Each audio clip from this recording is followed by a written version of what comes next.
Welcome back, everybody, for another deep dive. This time, we're going to be looking at one of the most famous miracles in the Bible. Okay. The story of Jesus calming the storm on the Sea of Galilee. We've got excerpts from a Bible study lesson plan here. We're going to be unpacking this story. Yeah. But before we get into that, I want you to think about the most intense storm you've ever experienced. Oh, wow.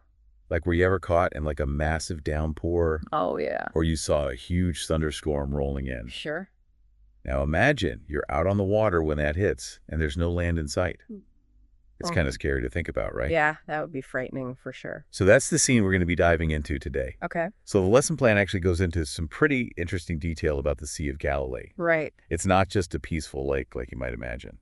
Yeah, when you hear Sea of Galilee, it sounds pretty tranquil. Right. It doesn't sound like a place where you'd encounter a dangerous storm. Yeah, exactly. And the lesson plan explains that the surrounding hills and mountains actually create these wind tunnels Wow. that can whip up the water in an instant. So, picture those steep slopes funneling wine down onto the surface of the lake.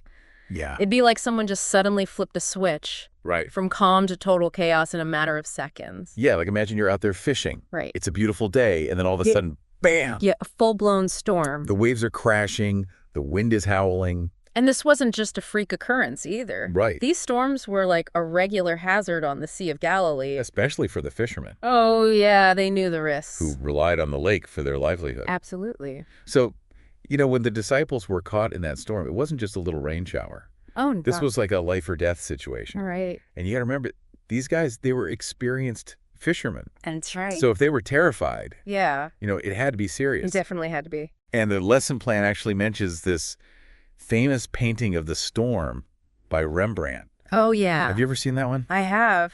It's quite something. It really captures the intensity of the moment. The raw fear, you can almost feel the disciples' panic. Yeah, you've got these huge waves crashing over the boat. Right. The disciples are scrambling to keep things from capsizing. This utter chaos. It's pure chaos. And there, in the middle of it all, is Jesus. Fast asleep. Asleep. Can you imagine that? It's wild, isn't it? The disciples are freaking out, thinking they're going to drown. Yeah. And Jesus is just peacefully sleeping in the stern.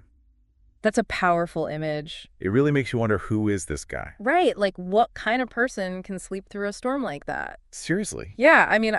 I'd probably be right there with them, panicked and scared. Oh, totally.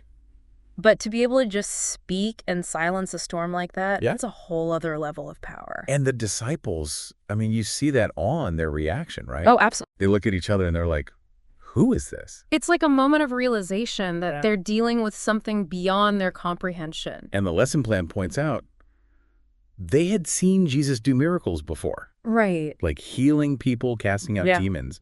But this one seems to really shake them up. Well, yeah. Think about it up to this point. The miracles they'd witnessed, they were focused on the human realm. Right. But this controlling nature, Right. taming the untamable, it's a whole different dimension of power. Like they're starting to see the bigger picture of who Jesus is. Exactly. And it's both exciting and terrifying for them. Yeah, that makes sense. And that question, who then is this, becomes a turning point in their understanding of Jesus. It's even suggested that this is the first time they explicitly call him the Son of God. Wow. It's a huge leap of faith. Yeah. And it all stems from this encounter with his power over nature. So the lesson plan goes on to talk about whether the universe is like a closed system, meaning everything operates according to these fixed laws, or if it's open to intervention from a higher power. Right. So is it all predetermined, or can something like God actually step in and change things? Yeah. And I got to be honest, that's something I've wrestled with myself. It's a question that's been debated for centuries. Yeah. But this miracle kind of throws a wrench in the gears of that purely scientific worldview. Yeah. If Jesus can just calm a storm with a word, what does that say about our understanding of how the universe works? Exactly. It challenges our assumptions. It's almost like the lesson plan is pushing us to consider if God can intervene in the laws of nature like that. Right. Could he also be intervening in our lives? Maybe even in ways we don't even realize. That's a pretty mind-blowing thought. It is, and it leads to a key point that the lesson plan emphasizes. What's that? You see this miracle, it's not just a cool story from the past. Right. It's meant to have implications for our lives today. So it's not just about believing that Jesus could calm a storm. It's about believing that he wants to calm the storms in our lives too. Exactly, those moments when we feel overwhelmed and lost and afraid. Like the waves are crashing over us. Precisely, the lesson plan suggests that just like he calmed the storm on the Sea of Galilee, Yeah. Jesus wants to bring peace into those situations for us. So how do we invite Jesus into those storms, those tough moments? Well, the lesson plan doesn't give us a step-by-step guide. And I think that's intentional because it's not about a formula. Right. It's about a posture of the heart. Okay. It's about acknowledging our need for him trusting in his power.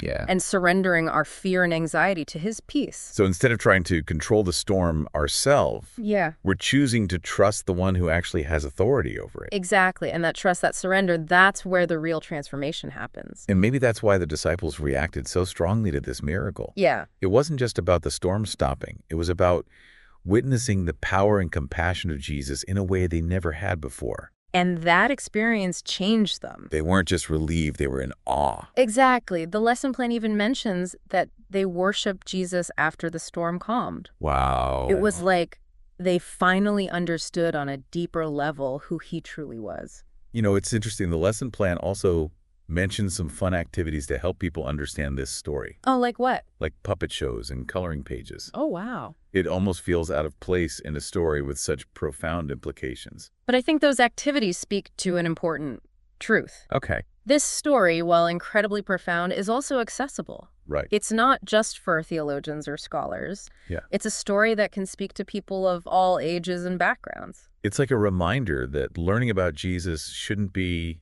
intimidating or complicated. Right. You can be engaging, even fun, without losing its depth. Absolutely. And I think that's a message we can all take to heart no matter where we are in our spiritual journey. You know, it's amazing how a story from so long ago can still have such a huge impact on us today. This deep dive into Jesus calming the storm, it's really been eye-opening for me. I'm starting to understand just how relevant this story is to my own life. What stands out to you the most? I think for me, it's that contrast between the disciples' terror and Jesus's complete peace. Right. They're in the same boat, experiencing the same storm, but their reactions are like worlds apart. Totally. And it makes me think, how often do I react to life's storms with that same fear and anxiety instead of turning to the one who can actually calm the waves? That's such a good point. Yeah. And it connects to a key takeaway from the lesson plan. Okay. This miracle isn't just a historical event.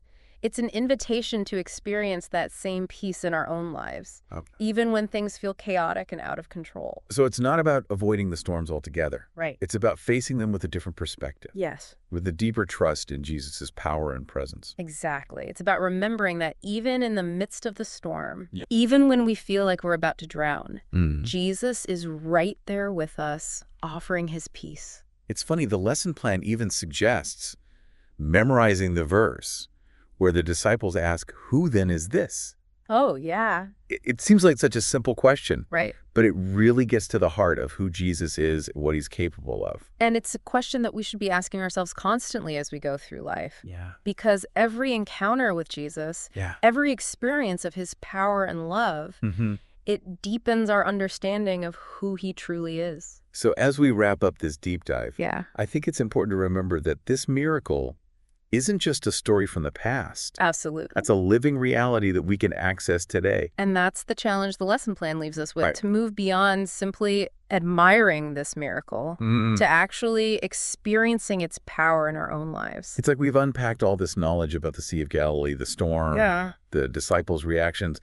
But what does it all mean if we don't let it transform us? Right. It's not just head knowledge. It's about a heart change.